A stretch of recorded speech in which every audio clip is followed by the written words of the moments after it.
Bonjour à toutes et à tous, nous sommes ravis de vous avoir en ligne ce matin. Je m'appelle Morgane Bèze, je suis chef de projet bâtiment durable chez Ecopolis.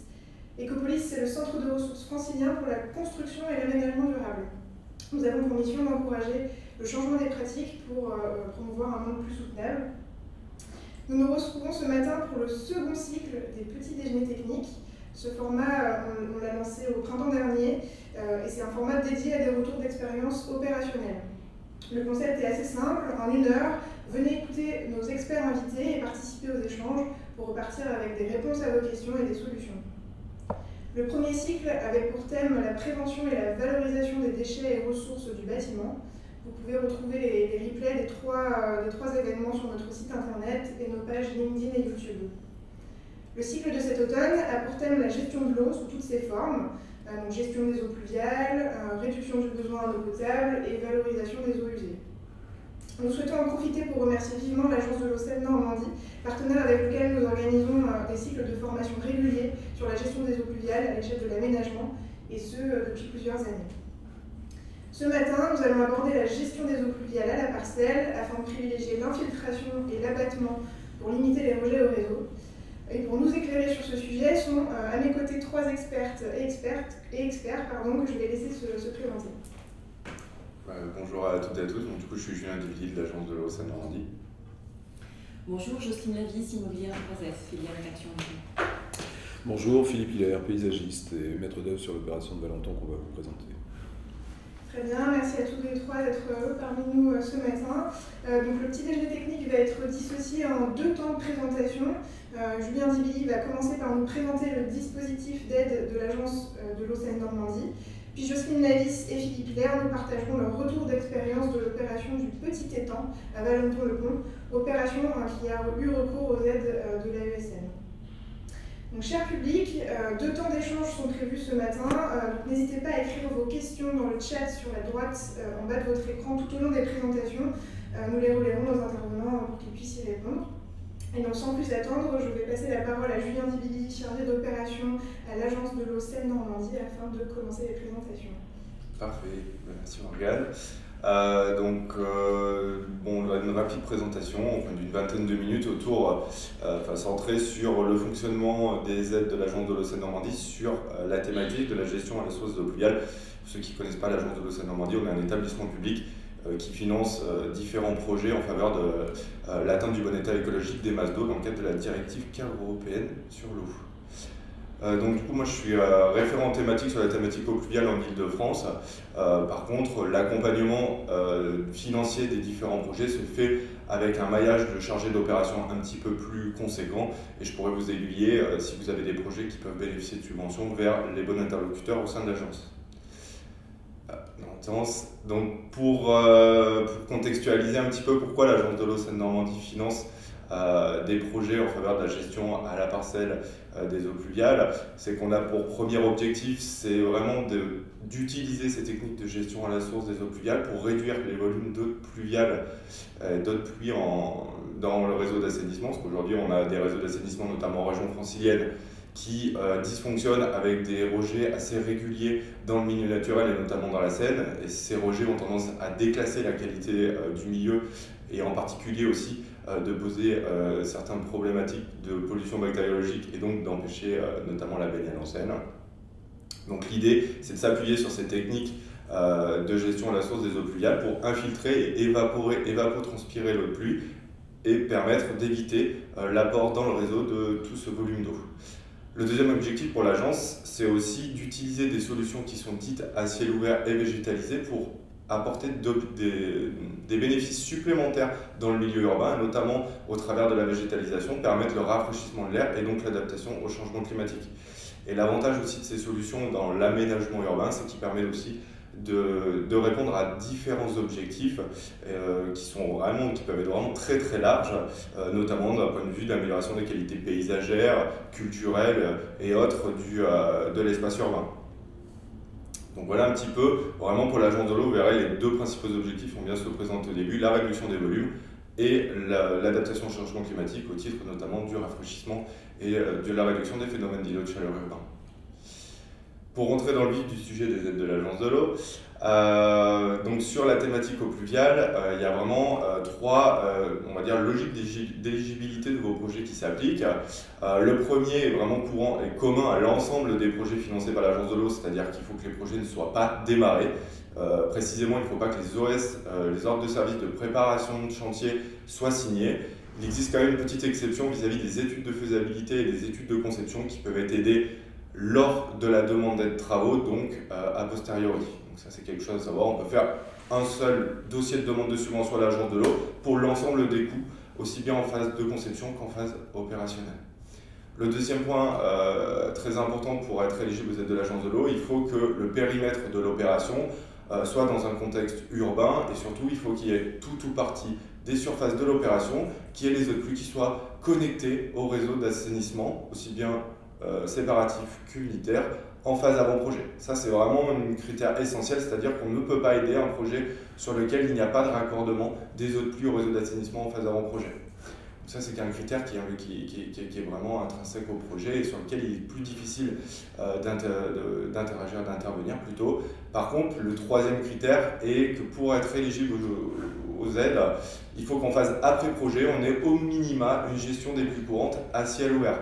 Ça, c'est vraiment par contre les paramètres sur lesquels on va influer dans la phase de conception du projet, avec l'idée d'intégrer aussi des conditions qui sont spécifiques à l'agence, mais que je vais présenter pour faire en sorte que votre projet respecte bien les différents critères qui peuvent se raccrocher à cette idée de gestion des pluies courantes à ciel ouvert. Donc pour rentrer un petit peu plus dans le détail encore une fois, qu'est-ce qu'on entend comme solution dite de gestion des eaux pluviales à ciel ouvert? Ça va être toutes les solutions qui sont liées à l'aménagement des espaces végétalisés avec l'idée d'avoir un volume de stockage des eaux de pluie en surface. Donc, je pense que pas mal d'entre vous ont déjà entendu le terme de nous végétalisés, mais on peut aussi parler d'espaces verts en creux lorsqu'on a des formes qui sont moins rectilignes qu'une noue. Et puis il existe après tout un tas de diversité d'aménagements, notamment autour des revêtements poreux qui peuvent être végétalisés ou minéraux en fonction du choix des aménagements. Il existe aussi la possibilité de végétaliser le bâti, on parle souvent de toiture végétalisée, et d'utiliser aussi des massifs infiltrants, donc généralement des massifs de stockage sous les revêtements perméables. L'ensemble de ce panel, ça fait partie des solutions qui sont éligibles aux aides de l'Agence de l'eau pour la gestion des pluies courantes, ces fameuses petites pluies de 10 mm sur 24 heures. Par contre, il y a effectivement quelques types de solutions qui peuvent être utilisées, qui peuvent avoir de l'intérêt, mais qui ne sont pas éligibles pour nous. Je reviendrai pourquoi en phase conception, c'est-à-dire plutôt les solutions qui sont enterrées ou qui utilisent des canalisations pour gérer les petites pluies, c'est-à-dire tout ce qui va être puits d'infiltration, massif infiltrant et surtout bassin enterré. Dans la manière de concevoir son projet, là, au niveau de l'Agence de l'eau, vous allez voir, on va financer de façon un petit peu plus importante les projets qui vont essayer au maximum de non imperméabiliser le périmètre de son opération et qui vont aussi permettre de gérer les eaux pluviales majoritairement par des solutions végétalisées et dites de pleine terre, c'est-à-dire dites avec une connexion directe de l'eau de pluie vers la nappe. Si on prône ce type de solution, bien sûr, c'est pour essayer de tendre vers des aménagements qui apportent le plus de bénéfices environnementaux, mais c'est aussi pour essayer d'avoir des projets qui ont une gestion des eaux de pluie qui minimise au maximum les coûts de ces aménagements. Ça nécessite quand même, pour minimiser ces coûts, d'anticiper au maximum la gestion des eaux pluviales en phase conception. Et puis on va avoir, du coup, comme évoqué au début, les multi-bénéfices apportés par ces types de solutions qui sont un peu moindres lorsqu'on tend vers des solutions plus minérales ou des solutions enterrées. En termes d'éléments de conception, même si ce schéma peut faire un peu peur, il y a beaucoup d'éléments. Ce qu'il faut vraiment retenir, c'est que pour être éligible aux aides, les aménagements d'infiltration, de type noue, espace vert en creux, ne doivent pas avoir un apport d'eau pluviale par des canalisations. C'est-à-dire que l'eau de pluie qui est gérée dans ces dispositifs doit arriver soit par infiltration directe en surface, soit par ruissellement en surface, soit de façon complètement diffuse, mais aussi la possibilité d'être un peu guidé par des cunettes, par exemple. Ça, c'est vraiment le dispositif, vraiment l'élément de conception important à avoir en tête dès le début pour pouvoir bénéficier des subventions agences, c'est cette gestion avec ruissellement des eaux de pluie à ciel ouvert. Et autre point, c'est qu'on va être aussi assez vigilant à ce que les dispositifs qui permettent donc la gestion des pluies plus importantes, via notamment les dispositifs de surverse, soient bien placés en surélèvement au sein des aménagements de gestion des eaux de pluie et non en fond, car sinon du coup on va utiliser des canalisations pour gérer les pluies courantes et ça c'est ce qu'on essaie d'éviter au maximum. Voilà les 2 points principaux à intégrer en phase conception pour être pleinement éligible aux aides de l'agence. Pour les solutions qui sont plutôt de type toiture ou terrasse végétalisée, là le critère de base c'est d'avoir au moins 8 cm de substrat au niveau des dispositifs de végétalisation du bâti. Quand on parle de substrat, ça comprend l'ensemble terre-pierre du dispositif. Et pour la récupération des eaux de pluie, ce qu'il faut vraiment avoir, et ce qui est important, que ça pourra être présenté dans le projet qui suit, c'est la diversification des usages quand on récupère de l'eau de pluie. C'est ne pas utiliser les eaux de pluie uniquement pour l'arrosage des espaces verts, car sinon en période hivernale, on va avoir tendance à avoir des dispositifs qui sont moins fonctionnels. Et puis c'est d'essayer de les tendre aussi vers un stockage au minimum de 2 pluies courantes pour avoir un volume de stockage suffisant tout au long de l'année. En allant un petit peu plus dans le vif du sujet, toujours, j'ai vu un petit peu par étapes crescendo, un peu dans la complexité, mais au moins ça vous permet d'avoir vraiment l'ensemble des éléments qui vont dans la logique du financement agence, à savoir que sur la gestion des eaux de pluie, notre principe de financement est pas le plus simple. On s'en cache pas, mais ça quand même, et vous le verrez dans le projet d'après, ça permet quand même de pouvoir subventionner de façon assez conséquente les projets, mais on n'a pas fait dans la simplicité. Donc globalement, le calcul, une fois qu'on a, dans notre projet, une fois qu'on a incorporé l'ensemble des critères d'éligibilité évoqués, donc on est pleinement éligible, ça serait un peu trop simple de prendre juste les coûts de ces aménagements et puis d'appliquer un taux d'aide. Donc en fait, on n'a pas fait comme ça.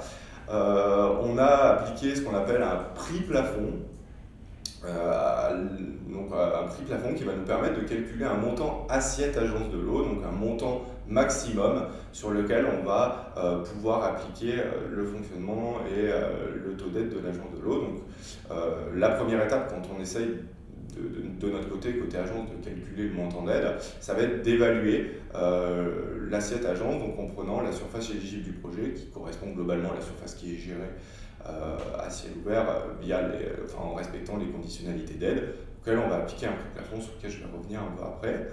Une fois qu'on a du coup estimé ce montant global plafond à l'échelle de l'opération, on va comparer ce montant à l'ensemble des coûts qui sont éligibles à l'échelle de l'opération. Là, on est quand même sur quelque chose d'assez un petit peu plus simple. L'ensemble des coûts éligibles en phase travaux notamment, ce sont les fameux coûts qui vont permettre la gestion des eaux pluviales, donc le coût de terrassement des différents espaces, le coût de terrassement des noues, le coût de végétalisation de ces espaces-là, et puis le coût des dispositifs qu'on aide également, type revêtement poreux. Une fois qu'on a ces 2 montants, donc l'ensemble des coûts éligibles et le montant assiette, on le compare, et côté agence de l'eau, on va retenir le montant le plus faible des deux. C'est la petite particularité, mais donc du coup en fait soit c'est le montant plafond qui est retenu, soit sinon c'est le montant de l'ensemble des coûts si celui-ci est inférieur au montant plafond. Et c'est avec ce montant-là par la suite qu'on multipliera ce fameux montant avec le taux d'aide qui est appliqué et taux d'aide qui peut différer d'un maître d'ouvrage à l'autre. Je vais l'expliciter par la suite. On est très bien. Donc sans aller dans le détail, en fait, vous pourrez retrouver à la fin de ma présentation des slides un petit peu plus explicites sur ces fameuses 4 étapes de calcul. Comme ça vous permettra à tête reposée et dans le cadre de vos opérations de pouvoir y référer et bien savoir comment y faire référence. Là, l'idée, c'est d'apporter quelques conseils pour maximiser sa subvention agence de l'eau lorsqu'on conçoit un projet pour lequel on peut avoir de la déconnexion des eaux pluviales. Dans ce contexte-là, l'idée, c'est de chercher à augmenter les surfaces de pleine terre. Donc les surfaces de pleine terre, globalement, ce sont les surfaces végétalisées, pour faire simple. Donc en augmentant ces surfaces de pleine terre et en associant la gestion des eaux pluviales, en allant un peu au-delà de la gestion des pluies courantes, c'est-à-dire en gérant les pluies fortes. Côté agence de l'eau, la gestion des pluies fortes, ce n'est pas forcément la gestion de pluies fortes réglementaire. Donc des gestions de pluies qui sont conséquentes. Pour l'agence de l'eau, la gestion des pluies fortes, c'est les pluies au-delà de la pluie annuelle. Donc on reste sur des hauteurs de pluie qui peuvent être assez modérés, mais qui peuvent permettre, en combinant ces deux paramètres, de tendre vers le fameux prix plafond le plus élevé de 100 € par mètre carré. Donc ça permet d'avoir une assiette agence de l'eau qui est assez conséquente à l'échelle de son opération lorsqu'on respecte ces critères.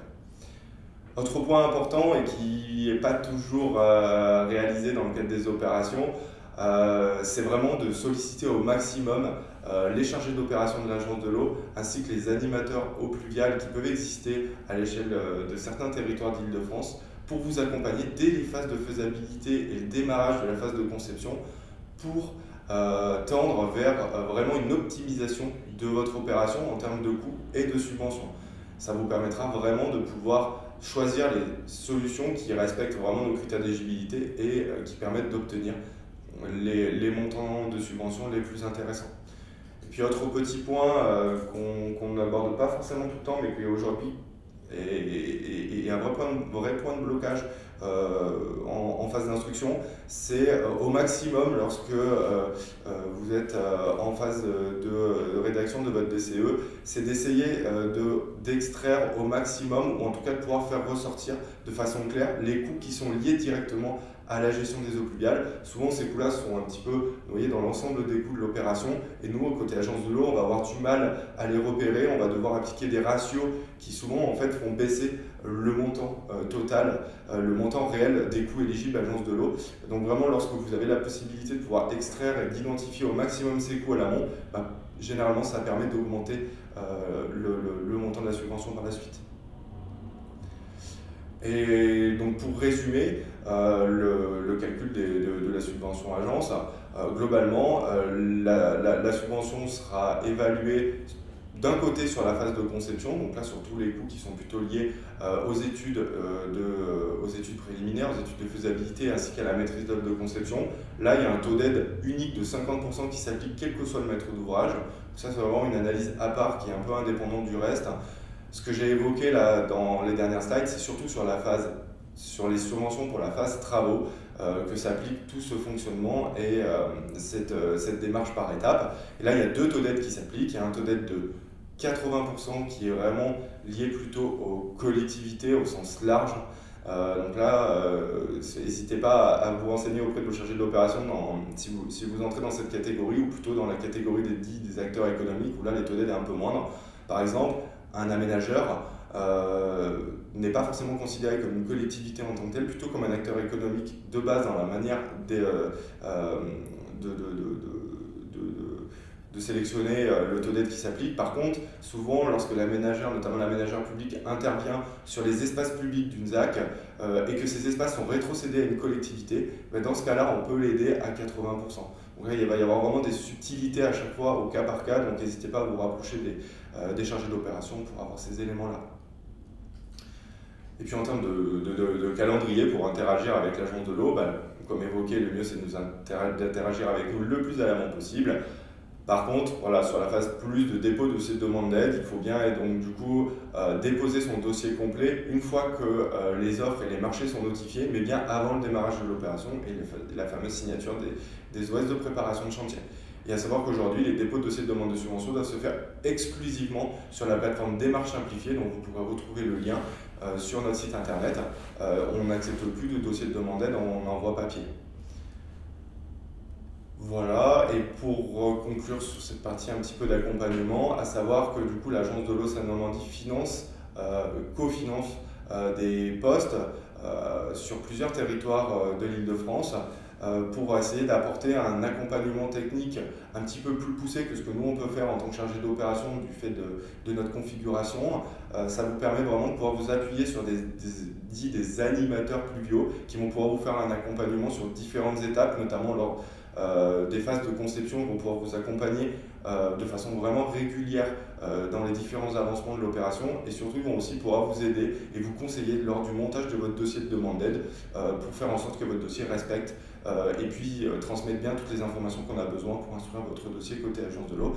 Il en existe 4 qui sont pleinement opérationnels aujourd'hui, sur lesquels vous pourrez retrouver de façon assez approximative leur périmètre d'opération. J'ai mis leurs liens internet qui vous permettront de définir un petit peu plus précisément comment ils peuvent vous accompagner et sur quel périmètre.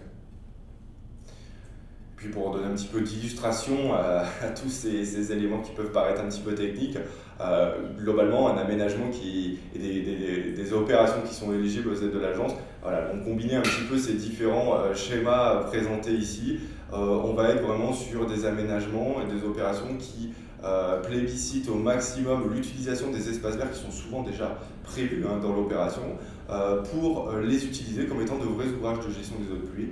Et on va essayer de travailler non pas à l'utilisation d'avaloirs et de canalisation pour les alimenter, mais vraiment comme vous voyez avec les petites flèches bleues représentées ici, sur un ruissellement à ciel ouvert qui va amener l'eau des surfaces imperméables vers les espaces végétalisés. Ici vous pouvez trouver par exemple en bas à gauche il y a une cour d'école, au milieu on est plus sur des places de stationnement, aussi bien avec des gestions végétalisées que des revêtements plutôt type poreux. Et puis ça peut vraiment s'appliquer à une multitude de types d'espaces qu'on retrouve dans l'environnement urbain. Et comme vous pouvez voir en haut à droite, quand on évoque l'idée de surverse surélevé, c'est vraiment cette idée, vous voyez, où l'eau s'accumule au fond de l'espace vert en creux et l'avaloir pour gérer les pluies fortes est bien situé en haut et non au fond de l'ouvrage, sinon on aurait un ouvrage qui ne fonctionnerait pas de cette façon-là. Quelques petits exemples aussi, là, à l'inverse d'aménagements dits mal conçus, en tout cas pour bénéficier des subventions de l'agence de l'eau. Vous voyez, on a l'exemple en haut à gauche assez frappant, où on a vraiment une bande végétalisée assez conséquente en séparant un espace de voirie et un espace piéton, où on a mis de belles bordures qui empêchent complètement l'eau de pouvoir ruisseler vers cet espace-là, alors que très clairement on est dans une configuration qui s'y prêtait. Et puis après, voilà, c'est d'autres petits exemples d'aménagements qu'on a eu sur des projets qui, à la base, étaient subventionnés par l'agence. Donc on est aussi assez vigilant à faire en sorte qu'en phase après projet, après la réalisation des aménagements, vous respectiez bien nos critères et qu'il n'y ait pas des modifications dans les aménagements. Bon, là, on voit justement ce que peut être un avaloir en fond d'ouvrage d'infiltration. Effectivement, là, en fait, on a une eau qui ne peut jamais monter en charge, donc qui n'est plus du tout opérationnelle comme présenté et comme conçu préalablement. Et pour finir, une petite illustration de ce qu'on peut retrouver comme exemple d'aménagement, notamment au niveau d'espaces de type copropriété ou résidence de logements sociaux ou non. Là, vous voyez typiquement une noue qui a été aménagée sur une résidence de quartier du Bel Air à Montreuil, où on a vraiment un aspect paysager très marqué qui a été conçu pour permettre de séparer le bâtiment de l'espace parking et en même temps de gérer les eaux de pluie de l'ensemble des surfaces imperméables. Voilà pour moi, pour ma présentation. Je passe assez rapidement sans détailler, mais voilà, vous pourrez retrouver un petit peu des slides qui détaillent les différentes étapes évoquées pour l'estimation du montant de la subvention agence. Ça vous permettra de pouvoir s'appuyer sur ces slides-là en phase conception pour bien intégrer les différentes modalités de l'agence de l'eau et bénéficier du montant le plus optimal possible. Et puis, si vous avez des questions, n'hésitez pas à les poser et à rebondir dans les 10 minutes qui viennent. Puis après, par la suite, normalement j'ai mis mon adresse mail au début de la slide, donc du coup au début de la présentation, donc vous pourrez me contacter sans souci. Merci. Merci Julien. Donc effectivement, on a quelques questions, peut-être une première sur la partie accompagnement et process. Donc vous avez bien expliqué qu'il y a un intérêt à vous solliciter le plus tôt dans les études, mais est-ce qu'il y a aussi un intérêt à vous solliciter dès la phase de programmation ? Au moment de la définition des cahiers des charges, est-ce qu'un maître d'ouvrage a un intérêt à vous contacter à ce moment-là? Oui, tout à fait. Ça arrive. Oui, tout à fait. Ça peut arriver. Ça nous arrive souvent des fois aussi de pouvoir accompagner ou transmettre des cahiers des charges un peu type qu'on peut avoir pour la sélection des maîtres d'œuvre, de la maîtrise d'œuvre de conception. Là-dessus, il n'y a aucun souci. On va pouvoir vous permettre de vous guider vers comment inscrire dans son cahier des charges ou inscrire dans son cahier de recommandation les éléments qui vont permettre d'avoir une conception qui se rapproche le plus ou qui se rapproche même totalement de ce qu'on souhaite en termes d'aménagement et d'aménagements qui seront par la suite éligibles aux subventions de l'agence de l'eau. Donc ça, c'est quelque chose qu'on apprécie de plus en plus d'être intégré vraiment dès la phase de réflexion du projet. Ça permet souvent de guider des projets vers des aménagements qui sont les plus optimales pour la subvention agence. Ok, très bien. Après, on a des questions assez précises, peut-être qu'il faudra les préciser par écrit si jamais. Est-ce que le système de Stockholm est éligible au dispositif d'aide? Le dispositif de Stockholm peut être éligible au dispositif d'aide, attention tout de même. Donc en fait, il faut bien que les tranchées qui sont disposées donc de part et d'autre, généralement plutôt d'arbres de haute tige, soient bien alimentées par une infiltration en surface. Et non par des avaloirs qui vont qui vont s'appuyer après sur des drains ou sur des canalisations pour amener l'eau dans les tranchées de part et d'autre des arbres ou des dispositifs de Stockholm. Si on a une infiltration qui se fait vraiment de façon aérienne, on va dire une infiltration directement dans les tranchées de Stockholm et de façon aussi suffisamment diffuse pour bien gérer les pluies courantes.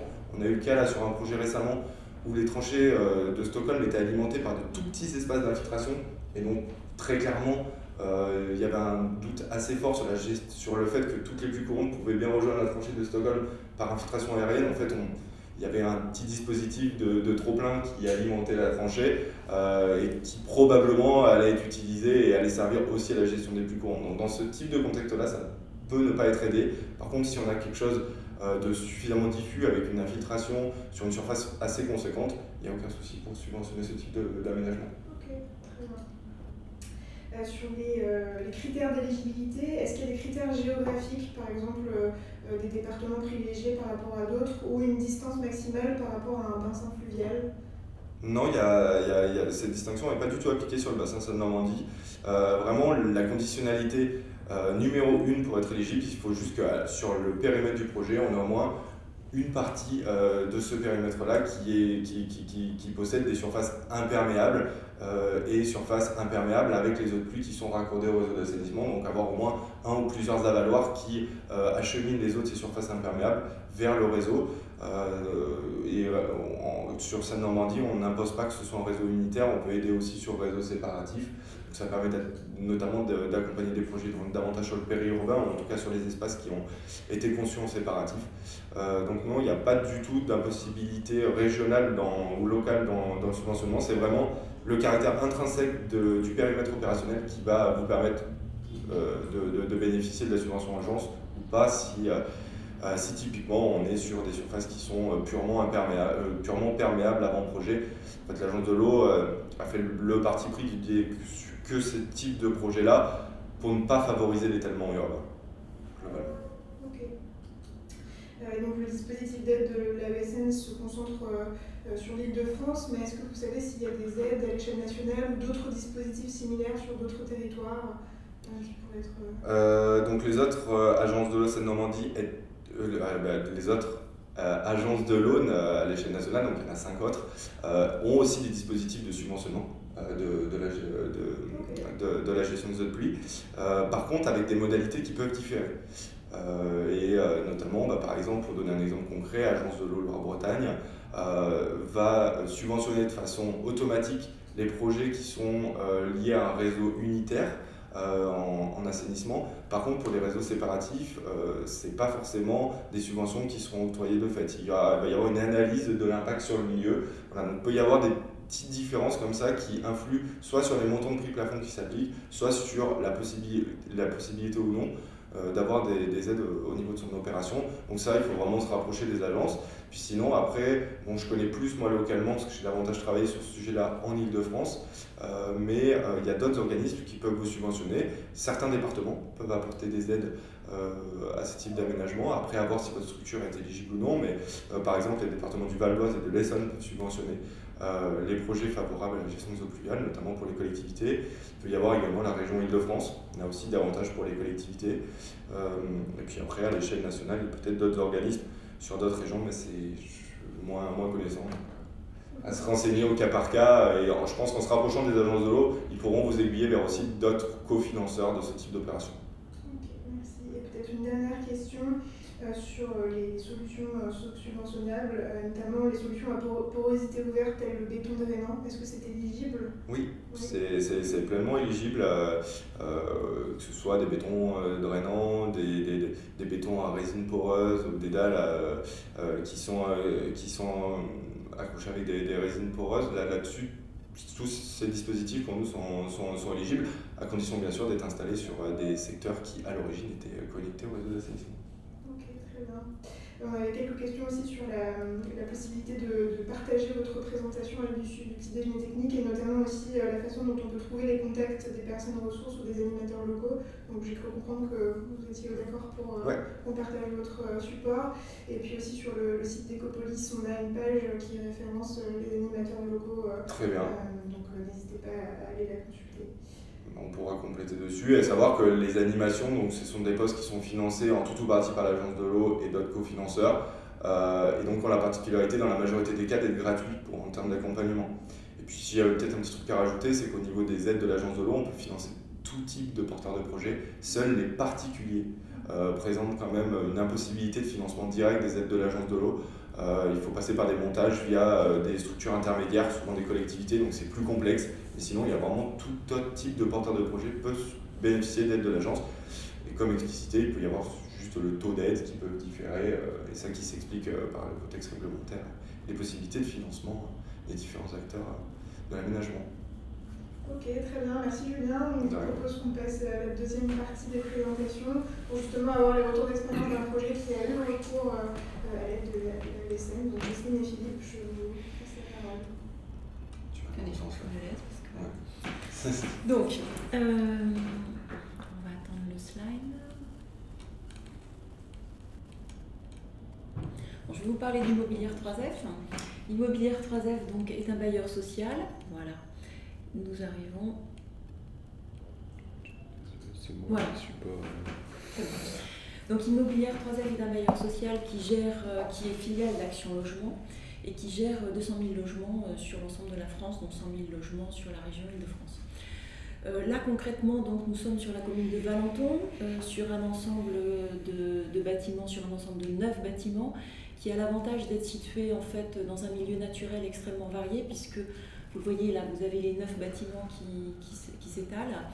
Et donc on a des ensembles de pelouses, des ensembles de bois, on a même un étang qui a été créé au Second Empire, donc qui nous permettent de développer en fait un espace naturel assez varié. Donc lors de la réhabilitation de cet ensemble, d'abord une réhabilitation thermique et puis ensuite une réhabilitation de l'ensemble des réseaux et de la gestion des eaux pluviales, et bien cette réhabilitation a été menée donc par Philippe Hilaire, paysagiste, et puis l'atelier Gorka Piqueras comme architecte. L'entreprise qui a réalisé les travaux de VRD et de gestion des eaux pluviales est l'entreprise TPM. Donc là, pour ce projet, nous n'avions pas la possibilité de faire des toitures végétalisées parce que nous étions en toiture zinc au départ, donc à 2 pentes en plus. Voilà. Donc du coup, il a fallu trouver d'autres systèmes d'infiltration, d'autres systèmes de captation de l'eau, et ça a été tout le travail de Philippe Hilaire. C'est un travail que nous avons mené avec l'agence de l'eau, Seine-Normandie, notamment avec un chargé de projet qui s'appelle Benoît Ducreux, voilà, merci, qui a eu la disponibilité nécessaire. En fait, on était en plein Covid à ce moment-là, on était dans une phase conception relativement avancée quand même, et en fait on a fait 4-5 séances de réunion par Teams. Il a été très disponible. Dans un premier temps, on n'a pas forcément compris la logique ni le langage. Par exemple, la captation de l'eau à ciel ouvert, on n'avait pas saisi l'importance. Voilà, on l'a compris après. C'est assez compliqué, enfin, c'est pas facile à réaliser quand même. Il faut bien le penser en amont. Voilà, ça s'anticipe. Mais en tout cas, on l'a réalisé par des noues plantées, par des systèmes de bacs qui sont situés à l'avant des bâtiments. Et donc, du coup, on a en même temps lancé l'appel d'offres de manière à identifier les travaux subventionnables par l'agence de l'eau. Eh bien, en fait, on s'est basé sur le DPGF avec une colonne entreprise et une colonne travaux subventionnables par l'agence de l'eau, ce qui nous a permis de dégager à peu près une assiette de financement de 800 000 € sur laquelle on a eu un peu plus de 460 000 € de subvention. Voilà, ce qui n'est pas négligeable.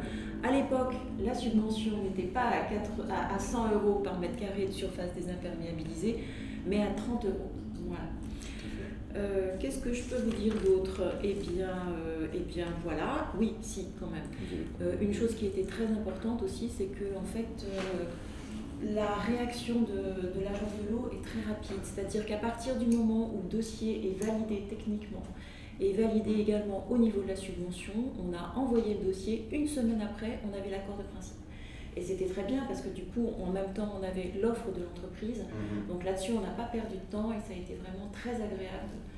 Cette rapidité a été très agréable. Et je rebondis dessus, c'est-à-dire qu'à partir du moment où effectivement on a reçu le dossier complet avec les offres des entreprises retenues, une fois qu'on a souvent assez rapidement pu instruire le dossier, on vous envoie ce qu'on appelle un avis de réception de dossier complet et cet avis vous autorise à démarrer les travaux, même si le dossier n'est pas passé en commission. Donc ça ne vous assure pas du montant de la subvention, mais par contre ça vous permet, d'un point de vue éligibilité, de démarrer votre opération. Donc c'est vrai que ça limite les contraintes de temps qu'on pouvait avoir au préalable et ça vous permet donc assez rapidement de pouvoir engager l'opération dès notification de vos marchés. Alors, par rapport à la convention, il y a certaines obligations, déjà de réaliser les travaux conformément à ce qui a été prévu. On a également des obligations de publicité que vous voyez à l'écran, là, qui rappellent donc les conditions de réalisation des travaux, le montant des travaux et le montant également de la subvention.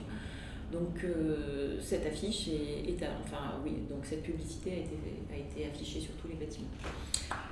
Voilà. Vous avez une autre derrière ? Oui, alors la difficulté aussi d'infiltration, c'est de savoir si on a un sol perméable ou pas. Avec l'agence de l'eau, ce qui est formidable, c'est de savoir que si le sol n'est pas très perméable, eh bien, il y a toujours des systèmes de captation de l'eau que va vous expliquer Philippe Hilaire, qui permettent donc de diminuer le rejet d'eau et de limiter le rejet d'eau à la parcelle. Oui, on était dans ce cas particulier de Valenton, on avait une difficulté initiale d'avoir un terrain un peu inconnu dans son sous-sol. On est dans une pente assez forte, avec des colluvions de pente plutôt imperméables, sur un versant sud de l'Île-de-France, enfin bon, une situation assez classique, mais surtout un terrain remanié au moment de la construction des bâtiments, et avec des remblais, enfin des dépôts qui avaient été faits sur le terrain, issus des terrassements des bâtiments, des terrassements des caves, des fondations, etc. Donc des choses un peu imprévisibles et de toute façon d'assez mauvaise qualité, et de toute façon assez peu perméables. Donc il y a eu des sondages des tests de perméabilité qui ont été faits, qui ont confirmé ce que visuellement on pouvait constater. Bon, voilà, c'était une donnée de base. L'autre donnée de base a déjà été évoquée, c'est l'impossibilité de stocker ou de ralentir en toiture, donc il fallait que tout puisse se passer au niveau du sol. Donc très rapidement, je vais vous montrer quelques images. D'abord la situation, Valenton, le cadastre qui montre les bâtiments, qui sont des bâtiments assez longs, R+3. Oui, R+4, pardon. D'un seul coup, j'ai eu un doute. Beaucoup de contraintes de circulation, 380 logements, ça fait beaucoup de stationnement, beaucoup de voiries, beaucoup de parking, de la sécurité, etc. Mais 4 hectares, donc ça aide un peu à répartir les choses. Ma souris ne veut plus. Elle veut plus. Peut-être cliquer sur le... Elle veut. Bon, très rapidement, des photos de l'existant, de l'état initial quand on a commencé le projet. Une vue aérienne oblique qui montre effectivement le cœur, le centre de la résidence très boisée. C'est un ancien parc qui a été loti au moment de la construction des bâtiments. Je ne sais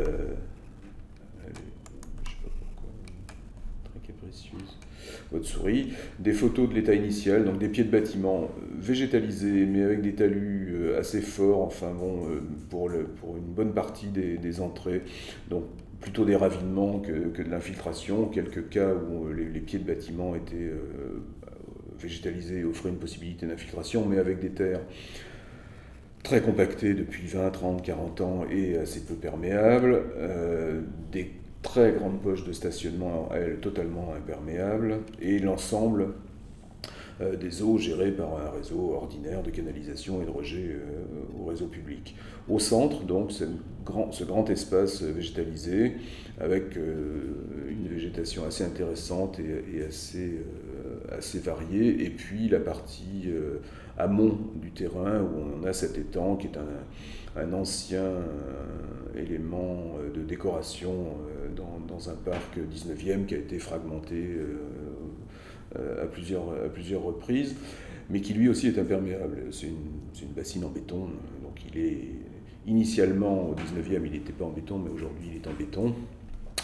On le suppose à peu près imperméable, il doit être un peu fissuré aussi, mais enfin on le suppose à peu près imperméable. Voilà, ça c'était l'entrée. Voilà, très rapidement un plan général des aménagements qui diffère assez peu. Je ne vous montre pas le plan initial qui diffère assez peu parce qu'on n'a pas touché à la structure, les voiries existaient, on avait des objectifs de stationnement, de nombre de places de stationnement assez importants. Et une végétation existante, arborée existante importante et de grande qualité, donc sur laquelle il n'y a pas nécessairement de compléments à faire. Enfin, il y aura un petit peu de compléments. Aujourd'hui, on a quasiment terminé les travaux de verdé. Et il y aura une autre phase de travaux l'an prochain pour des plantations. Donc, je vous montrerai des photos en cours de route de l'état aujourd'hui où il n'y a pas de plantation. Il n'y a même plus de pelouse, tout a été retourné, enfin bref, on est en attente de la deuxième phase avec les plantations. Ça, en haut à gauche, vous avez le plan qui a fait l'état des quantités d'eau à récupérer. On a récupéré pour infiltration les eaux de toiture et les eaux de voirie et de stationnement quand on était dans des pentes pas trop importantes. Les autres, donc on a fait ce plan en haut à gauche et en bas à droite, c'est un détail de ce plan où on a par pan de toiture calculé les volumes d'eau qu'on devait récupérer pour infiltration. On a pris comme référence l'orage de retour 25 ans, l'orage de 2 heures de retour 25 ans qui fait 60 mm. Donc ça fait quand même des quantités d'eau assez importantes, on se retrouve avec donc 60 litres d'eau par mètre carré. Et ça a permis de calculer par pan de toiture, c'est-à-dire par pan qui est connecté à une descente d'eau pluviale, la quantité d'eau qui arrivait au pied du bâtiment. On s'est retrouvé avec des dizaines de mètres cubes à chaque cas, et donc on a fabriqué pour des situations différentes des réceptions et des manières différentes de récupérer et d'infiltrer ces eaux. Premier cas, un des plus simples on va dire, le stockage dans des cuves enterrées, donc c'est les 2 rectangles bleus qu'on voit sur ce plan, c'est un plan de réseau, alors il n'est pas très lisible, hein, il est un peu chargé. Les 2 rectangles bleus qu'on voit sont des réserves d'eau enterrées, avec un système de pompe qui permettent l'arrosage, le nettoyage des voiries, le nettoyage des locaux ordures ménagères qui sont à l'extérieur des bâtiments, enfin voilà, une disponibilité d'eau, et donc on a par rapport aux objectifs de l'agence de l'eau, on a une capacité de stockage de cet orage de 60 mm. Donc on est très au-delà des plus de 10 mm qui sont le minimum que... D'ailleurs à l'époque c'était 8. Ça diffère en fait. Ça peut différer entre la partie Paris-Proche-Couronne et la Grande Couronne où il y a 8 et 10 mm qui peuvent différer. Bon, nous on avait choisi 60, c'était pas pour dire on va faire le plus qu'on peut, c'était parce qu'on a ce terrain en pente et très peu perméable qui de toute façon nous obligeait à mettre beaucoup de garanties de sécurité sur les capacités qu'on avait à retenir l'eau.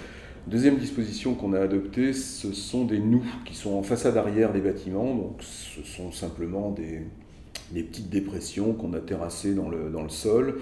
C'est les deux ellipses vertes que vous voyez à l'arrière du bâtiment sur cet extrait du plan. Donc on connecte la descente d'eau pluviale qui vient de la toiture par un caniveau extérieur, on va avoir des coupes après, qui viennent dans cette petite dépression qu'on terrasse dans le terrain. Et sous cette petite dépression recouverte de terre végétale que nous allons planter, on a un massif drainant qui fait 20-30 cm d'épaisseur. Donc on a d'abord la capacité de stockage temporaire dans la dépression, c'est-à-dire qu'on ne veut pas évidemment que l'eau déborde et aille n'importe où, et revienne notamment vers les bâtiments pour aller imbiber les façades ou les fondations. Donc on met l'eau à l'endroit où on le veut qu'elle s'infiltre. On a la capacité, donc ces surfaces sont assez importantes pour avoir la capacité de stockage temporaire de l'ensemble du calcul qui a été fait sur le pan de toiture pour les 60 mm. Et après, on attend que ça s'infiltre tranquillement. Alors immédiatement, on perd de l'eau dans la partie du massif drainant qui est en dessous, et ensuite ça s'infiltre à la vitesse que ça veut dans le sol, qui n'est pas favorable. Je répète, on a des perméabilités assez faibles. Donc cette temporisation nous assure de ne pas avoir de débordement et de laisser le temps tranquillement à l'eau de trouver son chemin pour s'infiltrer. On a des trop-pleins, néanmoins, sur ces nous. Voilà. Si on prend 2 orages de suite, il y a un trop-plein qui va au réseau. Voilà une coupe entre 2 bâtiments. Alors, je ne sais pas si elle est lisible pour vous à cette échelle-là, mais en tout cas, voilà, on a la collecte en surface, la temporisation et l'infiltration dans la noue, et le trop-plein qui va à l'étang. Là, on est entre 2 bâtiments avec l'étang entre les deux, donc on peut avoir un trop-plein qui va au bâtiment, et un plan de détail. Regardez la partie basse du plan, la partie sud, la partie nord étant l'autre côté du bâtiment, et on va y venir tout de suite après. Donc c'est le détail en plan du caniveau, de la diffusion dans la noue, la surface de la noue, et le terrassement, le talus de terrassement qui montre comment on a réussi à fabriquer cette ellipse horizontale dans des terrains qui sont, là c'est un cas favorable, pas très en pente, mais parfois très en pente. Là on a 2 coupes de détails. Alors ça nous a obligés à faire un carnet de détails assez abondant, puisque cas par cas, descente d'eau par descente d'eau, on a des volumes différents, des surfaces de toiture différentes, donc des volumes d'eau différents, donc des volumes de stockage temporaire et des surfaces d'infiltration différentes pour chaque situation. Donc on a fabriqué toutes les coupes cas par cas pour récupérer ces eaux. Donc à droite de ce plan de détail, de cette planche de détail, le système des noues dont on vient de parler en façade arrière. Dans la partie gauche, alors là c'était un peu plus compliqué, en façade avant des bâtiments, parce qu'on a des toitures à 2 pans, donc on récupère des eaux des 2 côtés. En façade avant des bâtiments, on ne pouvait pas infiltrer au pied du bâtiment, ce qui était le plus simple. On fait un massif végétal et puis on laisse tomber l'eau dedans, mais voilà, infiltrer les eaux dans les fondations, non seulement c'est pas recommandé, mais ça nous a été carrément interdit. Enfin voilà, on a des sondages, un bureau d'études qui nous a dit qu'il était hors de question d'infiltrer à moins de 3 mètres.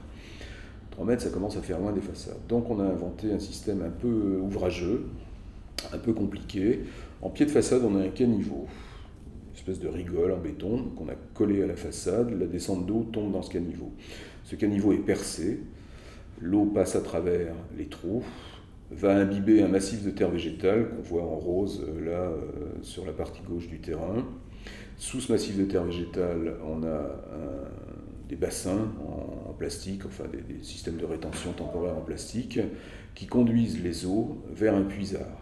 Et on a creusé donc des puisards de 3 mètres de profondeur, c'est la buse qu'on voit à l'extrémité gauche du plan, qu'on a percé. Et donc c'est le même fonctionnement que pour les parties arrière. L'eau arrive dans le caniveau, passe dans le massif de terre végétale, permet d'arroser, d'alimenter la réserve en eau de la terre végétale qui sera plantée dans la phase suivante.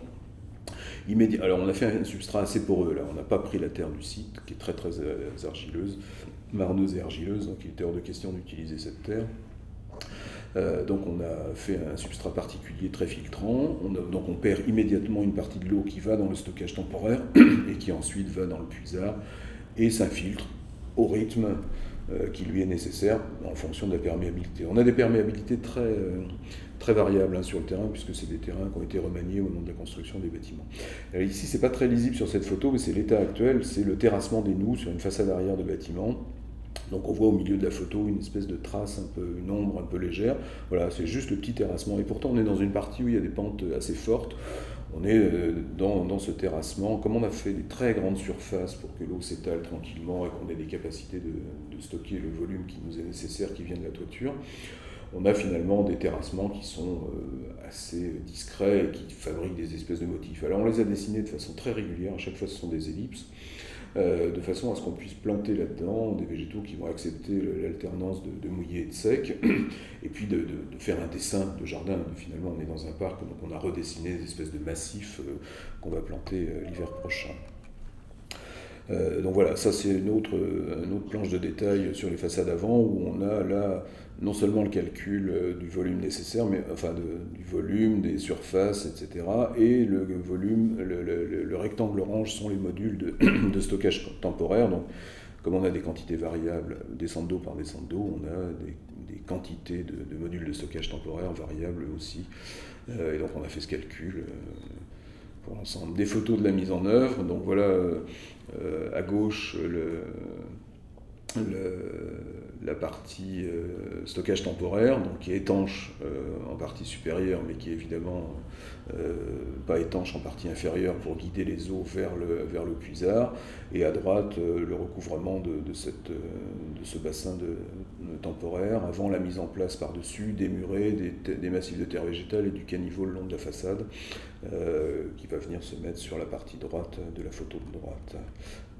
Et voilà, à la fin, on voit ça, c'est-à-dire qu'on ne voit rien, enfin le moins possible.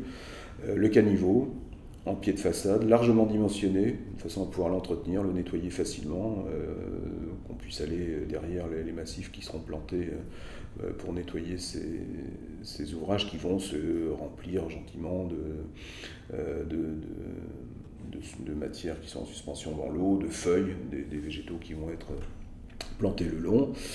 Mais enfin, l'idée, c'était quand même qu'on ne fasse pas apparaître toute cette mécanique, toute cette cuisine qui est en dessous, et qu'on se retrouve avec des abords de façade tout à fait ordinaires, avec un massif planté, une mise à distance quand on a des ouvertures, ce qui est très peu le cas ici. On a toujours des niveaux habitables qui sont à demi-niveau au-dessus des seuils, donc on n'a pas trop ce problème. Bon, c'est le tableau, il n'est pas lisible sans doute pour vous, mais un tableau général de l'ensemble des matériaux, enfin l'ensemble, cas par cas, des feutres, des membranes étanches, des puisards, etc. etc. Enfin, bon, il fallait quand même qu'on quantifie ces choses. Sur les voiries, pour les parties très en pente, on est resté dans un système ordinaire de collecte, caniveau, regard, canalisation et bassin, tampon pour respecter le débit de fuite du concessionnaire public dans l'espace public. Mais sur les parties pas trop en pente, on a adopté un système de dalles alvéolées, non pas végétalisées, parce que voilà, ça marche. Enfin, globalement, moi j'ai pas d'expérience intéressante sur des choses végétalisées, enfin, sauf sur des parkings qui servent de façon très peu, enfin très ponctuellement, mais là c'est des parkings qui fonctionnent tous les jours, plusieurs fois par jour, c'est un parking de résidence habitée. Donc on a opté pour un système de dalles alvéolées en plastique, alors plastique recyclé, etc., et de pavés béton qui remplissent les dalles, non jointives évidemment, enfin filtrantes, et donc là on perd l'eau tranquillement à travers le complexe qui est mis en place sous les dalles et les pavés, et qui est comment dire, défini par le fabricant qui nous a aidé à faire les calculs pour qu'on n'ait pas de problème. Depuis la mise en place de ces choses, on a subi 2-3 pluies importantes, il ne pleut pas beaucoup, on a une année particulièrement sèche, mais enfin on a eu quand même quelques pluies très importantes là, au mois de septembre. Aucun problème, tout marche. Et ça sont des coupes de détails sur les stockages temporaires sous les stationnements, donc ça ne nous concerne pas aujourd'hui, c'est la partie qu'on n'infiltre pas, c'est la partie qu'on stocke temporairement avec le débit de fuite pour aller au réseau. Mais c'était pour montrer l'ensemble des dispositions qu'on avait pour la gestion des eaux pluviales sur ce projet. Et voilà une dernière photo de l'état actuel, en attendant les plantations. Voilà, à votre disposition pour des photos. Pardon. Des questions. Je regarde la photo et je dis photo, c'est normal. Pas de souci, merci beaucoup Justine et Philippe. Donc peut-être vous avez présenté les acteurs en introduction. Mais je ne crois pas que le bureau d'études VRD a été cité. Est-ce qu'il y en avait un? Il n'y en a pas. D'accord, ok, c'est pour ça. Il n'y en a pas. Nous avons tout fait. D'accord. Ensuite, autre question, vous avez dit donc les ouvrages de terrassement et d'aménagement sont terminés, mais pas les plantations, elles seront faites l'année prochaine. Est-ce que vous pouvez expliquer pourquoi il y a une différence entre ces deux phasages? C'est une question de phasage et d'organisation. C'est interne au maître d'ouvrage, financement, etc. Donc c'est pas lié C'est aux pas gestions lié. paysagères? Ah non, pas du tout, non. Bon, et puis après, il faut qu'on tombe dans les bonnes périodes pour planter, etc. Donc voilà, il se trouve que voilà, ça va démarrer là et on va faire ça tranquillement jusqu'au mois de mars-avril prochain. Ok, très bien. Et du coup, justement, sur ces plantations et ces usages que vous prévoyez, notamment au pied de bâtiment, est-ce que vous pouvez nous en dire un peu plus? Quel type de plantation? C'est de la plantation ornementale, enfin le moins ornementale possible, mais enfin voilà, d'ornement. Il n'y a pas d'usage particulier. sur les pieds de bâtiment, sur les faces avant des pieds de bâtiment. Sur les parties arrière, vous avez vu, c'est juste des très grandes pelouses, donc elles restent en l'état. Il y a pas mal d'équipements de jeu, un grand terrain de sport, on est passé vite sur le plan masse, mais un grand terrain de sport, une aire de jeu qui a été réaménagée par 3F il y a pas très longtemps pour des petits, des agrès, de musculation, des choses comme ça. On avait imaginé un moment en barbecue, tunnel, etc. Bon, l'usage fait que, enfin, la gestion de la résidence m'a dit non, on va pas aller chercher des ennuis, donc on a supprimé ces choses-là. En revanche, on a des potagers qui vont venir dans la partie centrale, dans la partie parc. Voilà, donc ils sont pour l'instant localisés, quantifiés à grosse maille. Maintenant, il faut mettre en route la discussion avec les habitants pour décider comment on les fait, qui va s'en occuper. Enfin bref, on sait que ces choses-là nécessitent un peu de gestion. Donc dans ce cadre-là, on a évidemment, enfin dans cette idée d'avoir des potagers, on a évidemment une de ces réserves d'eau de stockage permanent qui n'est pas très loin pour pouvoir s'en servir pour arroser cette partie-là qui sera sûrement la plus utilisée des réserves d'eau qu'on a fait constituer sur le site. On a 6 cuves, on a 6 réserves d'eau sur l'ensemble et qui sont près des potagers, près des locaux OM, enfin bon, dans des endroits où on va avoir l'usage de cette eau stockée. Et vous avez parlé d'entretien et d'habitants. Justement, est-ce que vous avez travaillé avec eux en amont pour concevoir le projet? Est-ce qu'ils ont été sensibilisés aussi? Parce que c'est peut-être des ouvrages qui nécessitent un entretien particulier, un peu différent de ce qu'on fait plus traditionnellement. L'entretien est assez ordinaire, hein, il n'y a rien de particulier. En revanche, oui, sur le travail avec les résidents, enfin, je peux laisser le maître d'ouvrage en parler. Évidemment, ça a été long, hein, c'était un projet qui a subi des phases différentes d'études. Initialement, on ne devait pas faire autant de travaux, mais il se trouve que les réseaux étaient amiantés, qu'on ne pouvait pas y toucher, donc on a finalement remplacé tous les réseaux, on a abandonné les réseaux amiantés sans y toucher, évidemment, enfin le moins possible. Bon, bref, donc ça a été très long, et dans ce temps long, finalement, il y a eu un certain nombre de phases de concertation, de discussion avec les habitants et de recueil de leurs attentes, évidemment. Voilà, on a mené une concertation en amont sur l'aménagement des espaces extérieurs, une concertation qui a été menée sur papier et également sur Internet. Et on a interrogé les gens sur quel type de plantation ils voulaient avoir effectivement dans les parcs en pied de bâtiment, est-ce qu'ils étaient intéressés par les jardins partagés. Est-ce qu'ils étaient intéressés par la fameuse tonnelle du barbecue, qui était une idée de la gestion immobilière 3F et qui a été refusée par les habitants? Voilà, parce que trop de débordements, comme le disait M. Minard. Sans doute difficile à faire fonctionner, oui. Voilà. 380 logements, ça fait beaucoup de monde et c'est compliqué quand même. Et puis ils ont d'autres exemples de tonnelles à côté sur des espaces publics qui effectivement ont du mal à fonctionner. Alors cette concertation, elle a été menée il y a 2 ans, elle va être relayée là puisqu'on arrive justement bientôt à la phase de présentation. Donc on est en train de réinterroger les gens et de refaire un travail participatif avec l'amicale et les personnes, les habitants qui le souhaitent, de manière à les intégrer pour le jardin partagé.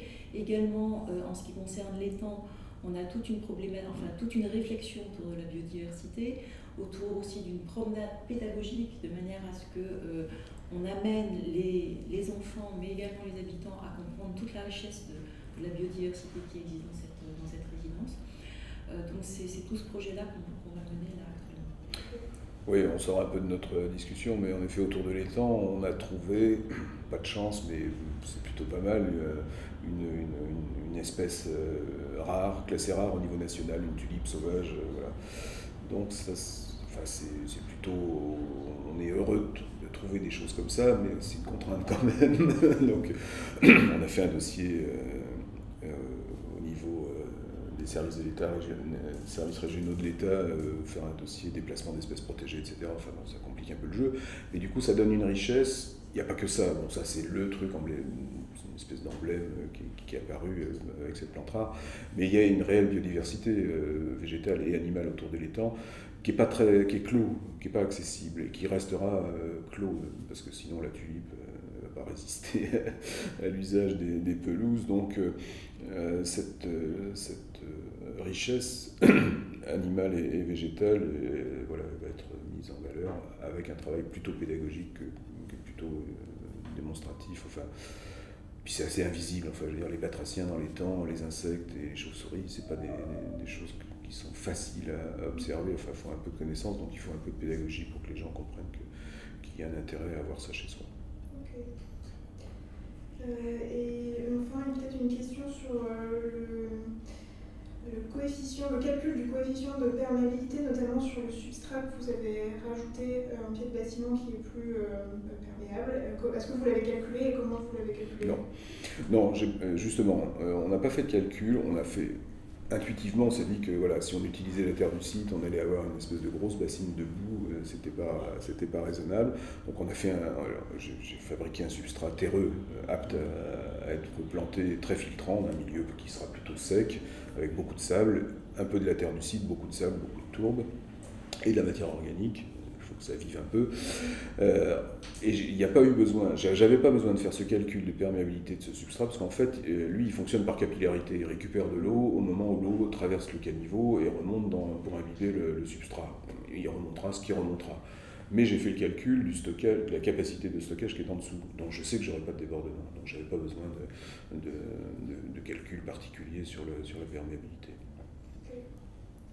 Enfin, peut-être une dernière question, peut-être plutôt pour vous, Julien. Donc là, on a eu le témoignage d'un projet aujourd'hui qui a été accompagné par l'ESN. Est-ce que vous avez un ordre de grandeur de projet accompagné au global, peut-être par an, par vous? Et est-ce qu'il y a eu, ou est-ce qu'il va y avoir peut-être une analyse un peu croisée sur des critères qualitatifs ou quantitatifs des opérations que vous accompagnez? Donc pour le moment, en fait, donc le fonctionnement des aides de l'agence de l'eau tel que présenté préalablement, c'est dans le cadre de ce qu'on appelle à l'agence de l'eau notre 11e programme d'investissement. Ce 11e programme d'investissement, il court jusqu'à fin 2024. Donc globalement, jusqu'à fin 2024, on restera de toute façon dans le système de fonctionnement actuel tel que présenté. Système qui fait qu'il n'y a pas vraiment de tri qui sont opérés sur les projets. Aujourd'hui, on a une enveloppe financière encore importante pour financer ces types de projets à condition qu'ils respectent les critères d'éligibilité évoqués. Par contre, à partir de fin 2024, on va avoir un 12e programme d'investissement qui va se mettre en place. Lui, potentiellement, à l'intérieur, il y aura peut-être des modalités et des principes qui vont évoluer. Mais globalement, il y a quand même assez peu de risques qu'on arrête le financement de ce type de projet au vu des intérêts pour la gestion de l'eau, mais aussi pour les volets biodiversité et adaptation au changement climatique qui prennent de plus en plus d'importance pour la zone de l'eau. Donc globalement, il n'y a pas trop de risque de sélection de projet pour le moment. Ça permet quand même d'avoir une éligibilité assez large des opérations. Ok, très bien, merci. Donc, je commence à être ébloui par les rayons du soleil matineux, donc ça annonce la clôture de notre petit déjeuner technique. Merci Julien, Jocelyne et Philippe pour le partage de vos retours d'expérience et vos présentations ce matin. Merci à tous ceux qui étaient connectés via LinkedIn pour vos réactions et puis pour vos questions. Merci à Camille, Alexandra, Julia d'Ecopolis pour l'organisation de ce 4e petit déjeuner technique. On vous donne rendez-vous aux 2 prochaines dates. Le 18 novembre, on parlera de valorisation des eaux pluviales pour récupération dans des usages intérieurs au bâtiment et notamment dans les sanitaires. Et le 16 décembre, on se retrouvera pour parler de valorisation des urines. C'est les mêmes horaires et le même format. Et on vous dit à bientôt. Au revoir.